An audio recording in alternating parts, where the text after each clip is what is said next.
Welcome to another episode of Pro Tips, where we interview professional journalists who are sharing their experiences and expertise. Today, we're welcoming Victor Hugo Castillo, a bilingual news reporter specializing in the U.S. Mexico border, immigration, border security, human trafficking, and politics. Castillo has won numerous awards for his work, including a National Headliner Award in 2022 for his contribution to the Press Freedom Project. He also received a Telly Award for his contribution to the epicenter of the immigration crisis. He's received the prestigious DuPont Award and was featured on National Geographic's Border Wars, where he shared his experiences covering news along the southern border. Castillo's experience has led him to train news reporters in different countries on investigative storytelling techniques. He's also been invited to speak at universities, including the University of Texas Pan American. He's passionate about meeting people and sharing their stories, and he believes that the power of a story can inform viewers and help them make difficult decisions. And Victor, we're so pleased that you made the decision to talk to us today about your career in journalism. It's my pleasure and blessing. Yeah, and something else about Victor I didn't include, but I'll say it now. He's also a minister and pastor, so he really does have a heart for not just doing good journalism, but being a minister of the gospel. So that just it's just so great that you are able to combine those interests and talents that God has given you. And we're excited to talk to you today. So let me just start. You've had a very varied career working in Spanish and English, covering local, national, international stories. How did you first get your start in journalism? Okay. In the early 90s, I was actually working in manufacturing engineering in Mexico. I lived in the U.S., but I crossed the border every day to go work for an American manufacturing plant, worked in different engineering departments. But at some point, when I was attending a Baptist church in McAllen, one of the general managers of a local Christian radio station asked me if I wanted to come and see, what they did, and thought that maybe I could probably help out doing something in radio. And so I went, and I immediately fell in love with communications. And I just liked it so much that I started learning more about communications and radio. So I started eventually, after some training, doing my own radio show on the weekends. And eventually I knocked at different doors in local TV stations, asking you for an opportunity. I wanted to be a news reporter, and people were just closing the doors, not giving me opportunities, until finally some lady at a local TV station said, "Victor, this is low pay. This is hard work, very demanding. You don't want to work here." And I insisted. I said, "I want to work here."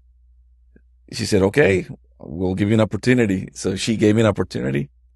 Starting doing just news reporting, but very light stories, basic stories. And I just started doing some training on my own, attending conferences, watching how others did stories, just paying attention to how they presented news, so on and so forth.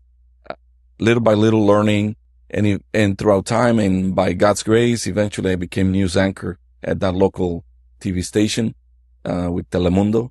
And after some time and continuing to learn, and God giving me opportunities to continue growing, moved to another local station with Univision, and then went to a local CBS station as well, news reporting. I went back to Fox News and doing bilingual news reporting. So when I was doing interviews with a news source, I would ask them the interview in Spanish and also in English, and put together the stories like that. Because Fox News eventually, here, at least in the Rio Grande Valley in South Texas, the owners also own Univision. So they had both products. So that allowed me to do bilingual news reporting. Well, and you said something very interesting there, and that is that you really had a desire, maybe God placed this vision in your heart to be a reporter. So you really were self-taught, if I understand correctly. You watched what other reporters were doing, but you found people who were doing good reporting and you noticed what they were doing and you just imitated that until you refined your skill. Is that right? And I'm still learning. I continue to watch a lot of YouTube. I continue to watch a lot of news reports, news agencies. I continually am trying to learn more, enhance, because there's a lot of opportunity to enhance, whether it be in the writing itself of the scripts for the news packages, and the writing, the voicing. For example, in television, you're supposed to write more in an active, voice, not in the past tense of the verbs. I'm also paying attention to how others do that in the writing. For example, now that I do some freelance work for Voice of America, the editor, who reviews and approves my scripts, I pay attention to, any little detail when he makes adjustments because I want to continue to enhance that. So it's being in the news world and news reporting, news gathering. It's all about, a continuous learning. We must be always in that mode. Things change. Things may be different from one company to another, styles and things like that. So you never stop learning. That's great. Now, some of your work has been in very difficult, I would say, situations when you are dealing with human trafficking and drug trafficking and just the humanity of the moment of the things that you're encountering. How challenging is that for you, and how does God give you the grace to know how to respond in those situations? Okay, so maybe I could think about this question in two parts. Okay. One, when I encounter and meet people who are in very hard situations, and others where I have been threatened. So if I were to talk about the first part, I recall right now, maybe about a year ago, I interviewed a Cuban migrant who was kidnapped in Reynosa, Mexico, and along with some other Venezuelan migrants. And they were taken to a warehouse, a stash house, where they kept, hundreds of people kidnapped. And this may be something that maybe you don't see very often in the news about these warehouses where they keep hundreds of people in custody or in kidnapping captivity. In these cartels and criminal organizations, they're asking ransom in order to release them. But I recall this Cuban guy described me, and he was almost crying, but at the same time very, very angry, mad, because he witnessed, along with the others, how one migrant was being beaten and eventually got shot and killed, stabbed, his body put in a plastic bag. I'm like, my eyes are opening to begin with as I'm listening to this story. And at the same time, you're a news reporter, you're doing the questions, but at the same time, you cannot separate, being a human, and feeling at least a reaction to what they're telling you. It's kind of like undescribable, unbelievable. And I'm just holding the camera and the microphone and capturing that interview. And you feel like there's nothing you can do, just like himself and the other migrants that couldn't do anything because they were being threatened with weapons. Or another example is when I bumped into these two little girls from El Salvador after they crossed the river in La Joya, Texas. And when I encountered them, they were accompanied by a young man who was carrying another baby. And I thought these two girls were of his own. And I'm doing an interview. Hey, you're coming with your children? And he's like, no, only the one that I have here in my arms is mine. The other two, I found them. They were lost and they were hungry. They were thirsty. And I'm like, okay, hold on. What are you telling me? You found these two girls abandoned out in the brush? I mean, these are remote areas where there's animals, snakes, a lot of dangerous things. Many dangerous things could happen to these two little girls. And this 6-year-old pulls out like a Ziploc bag and hands me this bag with a piece of paper that has her mom's name, first name, and the phone number. And I'm like, who is this? And that's my mom.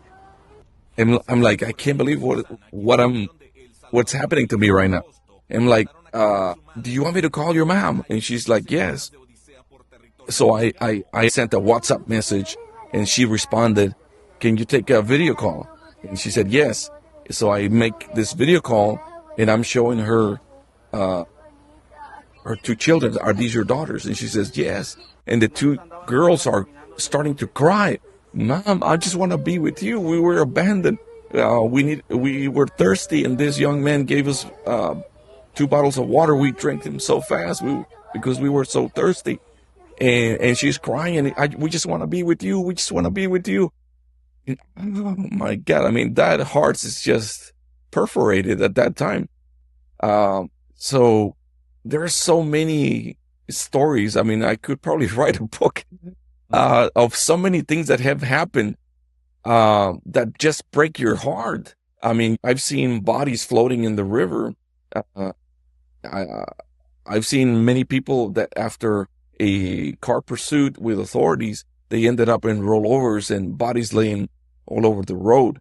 I see firsthand or hear firsthand from these testimonies of how these migrants are abandoning their countries, because of fear of things that are happening back there. Some have lost their kids. They were also, due to criminal organizations in their home countries, have been killed, fleeing danger, seeking refuge. And then throughout crossing different borders, they've been robbed, they've been kidnapped. Some women have been raped. They lost kids along the way, drowned, so on and so forth. And eventually they make it to the border where I live. And I'm just capturing those testimonies and trying to tell their stories. And many of these stories are not probably run in the big networks. Big networks probably just run more of the politics, but not the human side that I think is very important to understand as well. Now, from my personal side, at some point, some years back, I had to stop doing news reporting. When I was one time covering immigration and these crossings between Mexico and the U.S., I was threatened by criminal organizations. And for example, this van that just pulls up to the riverbank, opens the back, they pull out 3 inflatable rafts, and they start crossing migrants. It almost looks like a shuttle service.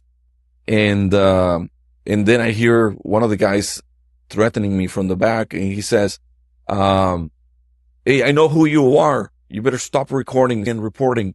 I know who you are. I'm going to go burn your house. I mean, some of those threats, along with some other ones on the Mexican side as well, that I received, I had to stop reporting for quite some time. And I ended up doing something else. I started coming back about 4 or 5 years ago, and in a more consistent way. So I try to be very careful where I'm at, what I do. Usually when I cross the border into Mexico, I don't tell anyone that I'm going. I just show up. I'm heading straight to where I'm going, what I'm trying to gather. And once I film, record, and I get out as soon as possible. There's just some security measures that I take on my own. But I'm still doing this now. We'll see where this leads me in maybe in the next few years, if I'm still doing it or not. I don't know. Yeah. Well, I mean, hopefully most of the people who are watching this video aren't in a reporting situation that is as life and death as what you're describing there. But certainly if they are, obviously we are wise. We're not foolish. We don't test God, but at the same time, we do rely on His grace and mercy to protect us when we're in those situations where we can't defend ourselves. But, that must be a real challenge for you to figure out where that line is and what is tempting God or what is risking your life unnecessarily, and when it's when it's appropriate to take some risk. But yeah, those must be great challenges. Much of your reporting does have an investigative component to it, and that's like a whole different area of reporting than most news reporters get into. Can you describe how it's a little different and how you kind of gravitated to that over your career? Okay, that question brings me up. One time when I went to Panama, they asked me to provide this training, and beforehand I told them, I need you to find me a story. And the story that they found me was about complaints on one of the main streets there, where there's a lot of nightclubs in Panama, a lot of residential buildings, where they complained a lot about the noise. So the attendees that went to this workshop, I put them together in teams, and I said, okay, we're going to get these mobile apps that measure decibels, okay?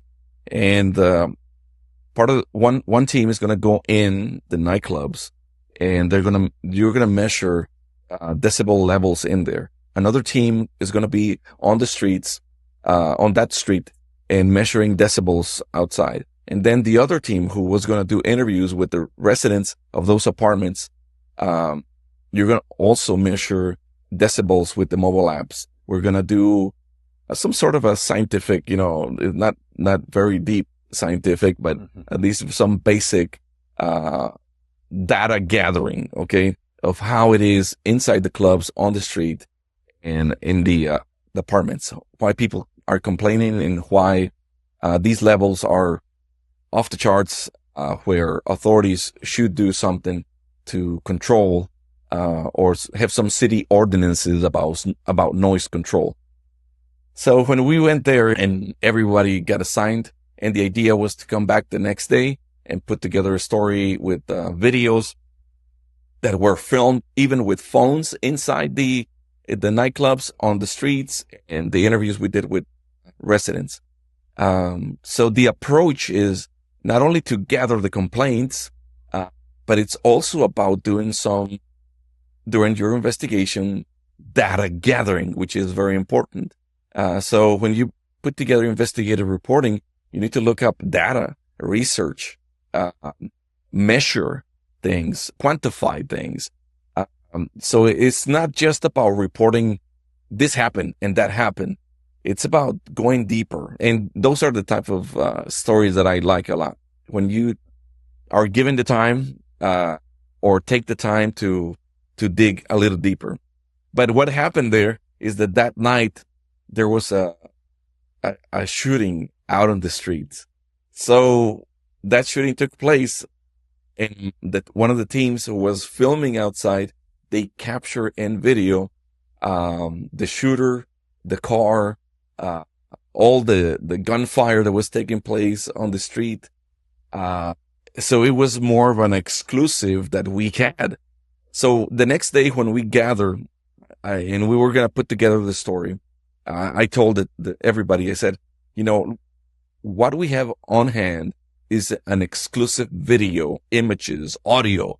And you could see in the video, people just running for their lives, just running and yelling, a lot of noise, the gunfire taking place. Everything was happening. And I said, we have some wonderful footage here. I suggest that we put together a story today on what took place, and we offer it to national TV in Panama. What do you think? All the other elements for the investigative reporting story, we have them. I mean, we can put it together later, tomorrow. What do you think? And they said, yeah.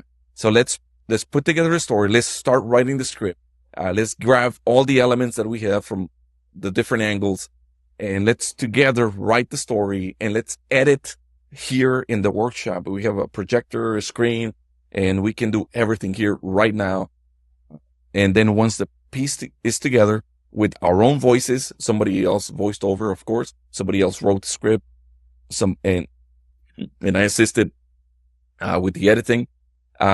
We put together a final piece, and we said this: we're going to offer it to national TV, but this is the only requirement. that they run the story just like we put it together. No editing. It's a news package, our video, our images, our voice, our story.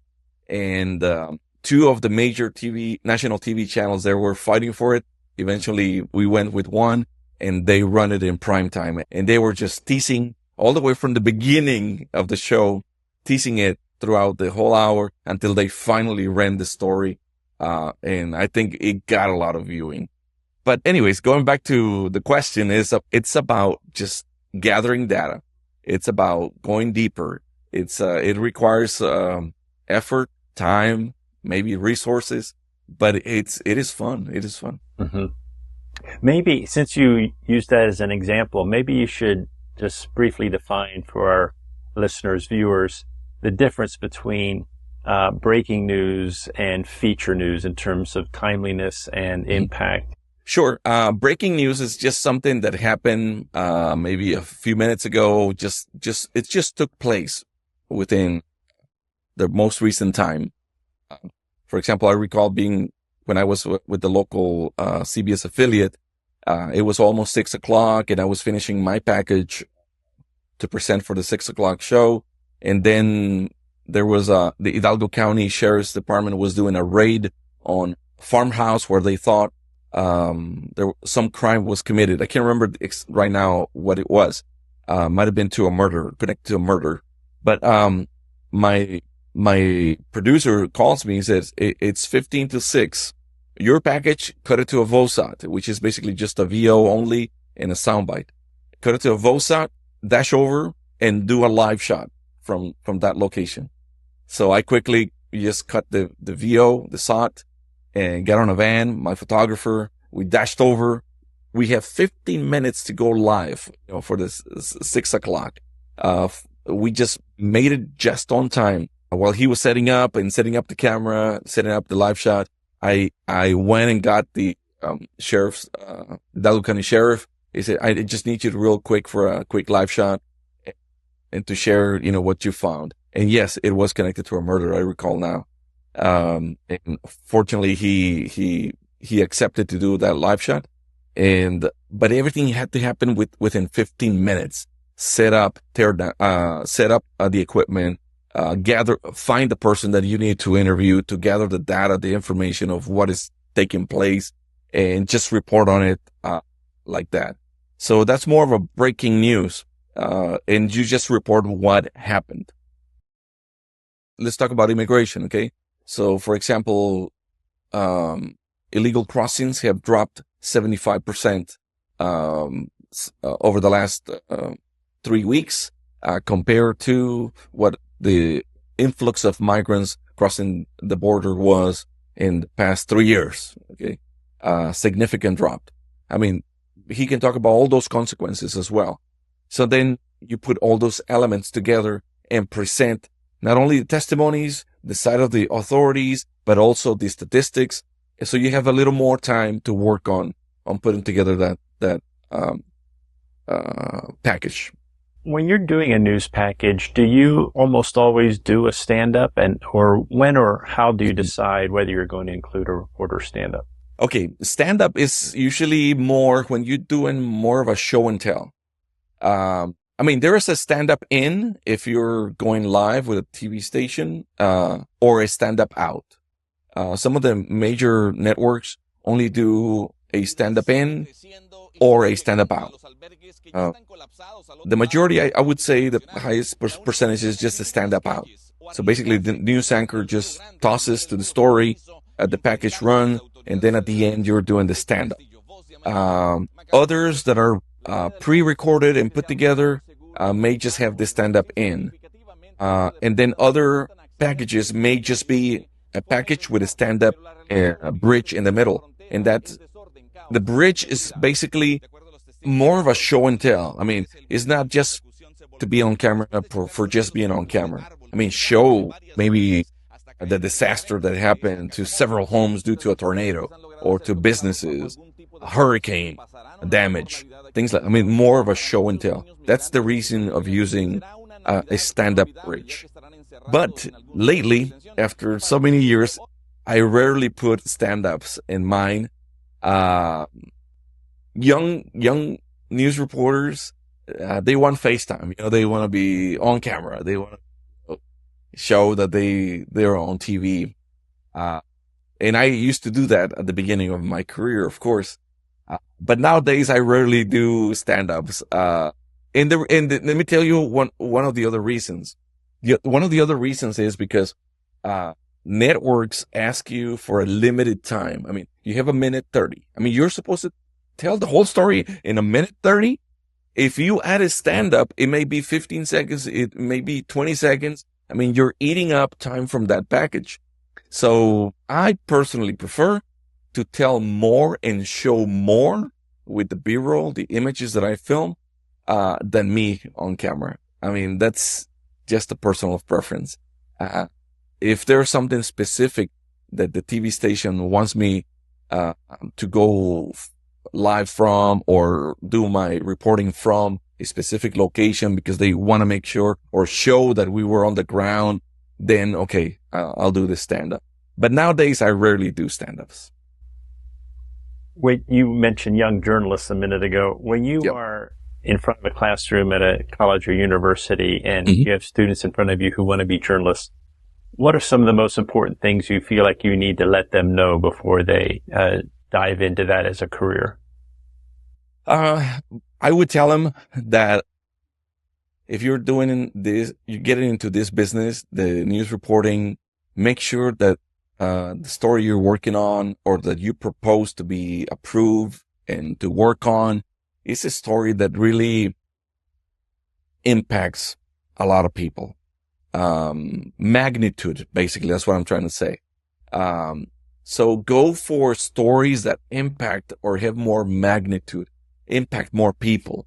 Also go for stories that will help people be educated on certain things, to help, make decisions in their daily lives, something that is productive, beneficial, things like that. But what if you do a story that's going to help people make decisions, that is going to impact maybe their homes, their pockets, their jobs? I mean, there's much more than just crime.